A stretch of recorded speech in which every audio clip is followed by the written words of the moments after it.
Hi Virgo, and welcome to your horoscope for November 2023. Thanks for joining me. It's a pleasure to be with you today. In this horoscope, I'm going to go through what the planets are doing this month, or the significant things that jump out at me. The point of these horoscopes is to try and make sense of the positives and the negatives and to become aware of them so you can make use of all the good stuff and avoid some of the potential pitfalls. The first thing that's significant in November here is that on the 4th of November, we have Saturn, the planet of structure and security. That goes direct, so it comes out of retrograde where it appears to go backwards and it starts to move forward again. And it's at 0 degrees in Pisces in your 7th house of relationships, which bodes really well in the sense of I feel that I can really create something solid in my relationships if I want. There's a sense of hope in terms of anything is possible, in terms of my love life, my most closest intimate relationships. All that's required is me deciding this is what I want and then I can get it. Also, you've got Neptune, the planet of dreams and intuition in Pisces, the sign that it rules. So it really opens up your imagination to what could be. And that also sits in your 7th house of relationships. So I think for most of the Virgos here, Sun sign Virgo, rising sign Virgo, moon sign Virgo, that you'll feel a greater sense of optimism, what can happen and what you can achieve. Well, achieve may be the wrong word, but what you can experience in your personal relationship. So that really lightens up a bit and you have a lot of motivation towards that area. So if you're single and you want to change that, if you're in a relationship, if you want to change that, ultimately, what is my dream when it comes to my relationships? I have the dream, so therefore it is possible. On the 8th of November, we have Venus, the planet of love and beauty and creativity. That goes into Libra in your 2nd house of money and your physical belongings. So that's really helpful. If you're an artist, if you're someone who works really hard, if you work creatively, but also if you're looking to get creative around the way you create an income and the way you live. So I live in this house, but I want loads of green plants in it so that it looks like a jungle and I don't feel like I'm in some sort of council block anymore. It's the creative kind of impulse to say, I've got this existing situation, how do I improve it? Or how do I create a new one that I feel inspired by, something that is tailor-made by me for other people. Venus is the planet of love and beauty and creativity and new beginnings. In Libra, it's able to connect. It's able to create a bridge between one thing and another. So if you're unemployed and you're looking to be employed, that bodes, again, really nicely to you finding work or starting your own business. Because if it's finding work and getting your foot in the door, you come across very, very well.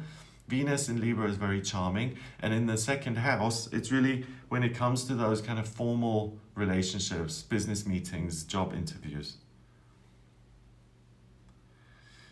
But I'm just pausing because I think ultimately, if you are someone who works with your own creativity, that's the best way to maximize this. On the 10th of November, we have Mercury going into Sagittarius and it moves into your 4th house of family. So that's interesting because you're focused on your work and how you can shuffle things around here. But now from the 10th onwards, you're looking at your relationships and where those are going in future. So you're starting to become a little bit more critical in the sense of what does this mean? Where are we going? You're going to try and define something. Or I think it's more than defining it. It's going to be, I want to have a sense that me and this other person or thing or career or whatever, we're in this together and we have a shared goal. So around the 10th of November, if you find that someone in your life has very different opinions or ideas to you, I think you're going to have a tendency to take that too seriously and to see that as a deal breaker. So around the 10th of November, if you find yourself really not feeling someone else and saying, well, they said this, so maybe it's time to get rid of them and block, I would be very cautious about that because I think you'll have a tendency to not overreact, but to create a conflict or to make a big decision where there doesn't need to be one, if you see what I'm saying. On the 13th of November, we have a new moon in Scorpio. That happens in your 3rd. So again, it really connects you with yourself. This is my perspective. This is how I feel right now. And how can I expand upon that? So any creative types, any Virgos who are longing to express themselves, this is really your month where you overcome that inner sense of, I can't say this, but I need to get this out of me. Otherwise I'll have some sort of bad response to it. You know, when something happens and you just can't wait to tell someone else, or you can't wait to get it off your chest to share it, it kind of takes the power out of it. And I'm getting that if you're clever about this and you try and structure it so that it's in your creative output, your paintings or your music or whatever format you're working with, then you're really hitting the nail on the head, because there's emotional authenticity, there's taking a creative risk, which other people often respect, and it's actually producing something which has a lot of value. So we've got Scorpio in your third house of communication, so this intense desire to communicate, to express. And then we have Jupiter, the lucky planet, and Uranus, the planet of the miraculous and unexpected, in your 10th house of career.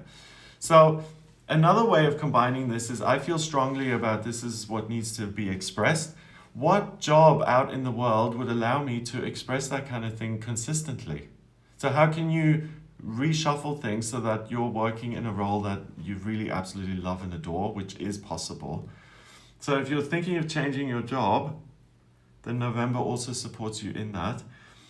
So from the 13th till the 23rd, that's really the big theme. And that's the thing to kind of chew on. On the 23rd of November, the sun goes into Sagittarius, also in your fourth. So now it's like, I want to have fun and I want to explore and take a little bit of time off and spend it with the people I love. So the last week of November, if you can take some time to just, have some leisure time or downtime to spend with others, it'll be super satisfying. On the 27th, we have a full moon in Gemini. The full moon happens in your 10th house of career. So this full moon for you is now going to give you the result of, this is the way to express my creative vision. So all month you've been working at your paintings, you've been calling different galleries, seeing if you get in. Around this full moon on the 27th, it's likely that you get the answer that you've been looking for, that you get the response that you've been working towards. So yes, we would like you to present your pieces, or yes, we have a publishing deal, or yes, it is time to publish your own blog content online and to share it with others. So around the end of the month, you get a completion to everything you've put so much energy into. So make sure at the beginning of the month, you set goals, you make plans, you work towards those, and then get ready for a reward here at the end of the month. It's really amazing. Also on the 27th, we have Venus in Libra. That's in your second house of money, allowing you to be so creatively prolific and to improve your income even. It opposes Chiron in Aries. So there's a sense of, this is what I can do on my own for myself, and I've just proven it. So I don't need to be so reliant on other people, and I certainly don't need to feel trapped. I have freedom, I can make it on my own. So that's what this leaves you with, which is really empowering, and it strengthens your resolve in any area. We also have a grand cross on the 27th, which is 4 squares combining to create a big red square, which is unresolved friction. It combines your moon in Gemini in your 10th house, Black Moon Lilith in Virgo in your first, Mars and the Sun in Sagittarius in your 4th house, and then Saturn in Pisces in your 7th. So I think that your focus on relationships and really getting a sense of, I belong here, that builds you up and gives you the confidence to go out there and to pursue your dreams when it comes to your creative output, your work. And it all kind of slots together nicely. I'm supported, I have support, I support other people, I'm doing something that is enjoyable but possibly risky. Yes, I'm strong enough to do it, I will do it. It's that kind of reasonable way of arguing your own way out of your own doubts or fears or hesitations, reluctance to do something that's not guaranteed. And what I'm saying is, please do things which aren't guaranteed, because the payoff, especially on the 27th, is amazing. You're likely to get a really, really amazing response to all your efforts. So why not?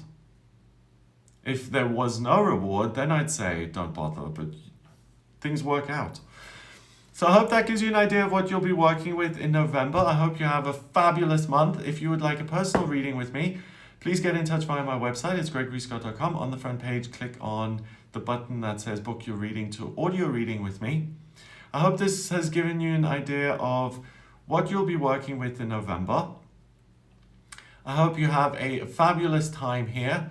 And check out some of my other videos, daily tarot readings, new moons, full moons, weekly horoscopes. Have a look if anything catches your eye. Have a great month, and I'll speak to you soon. Take care.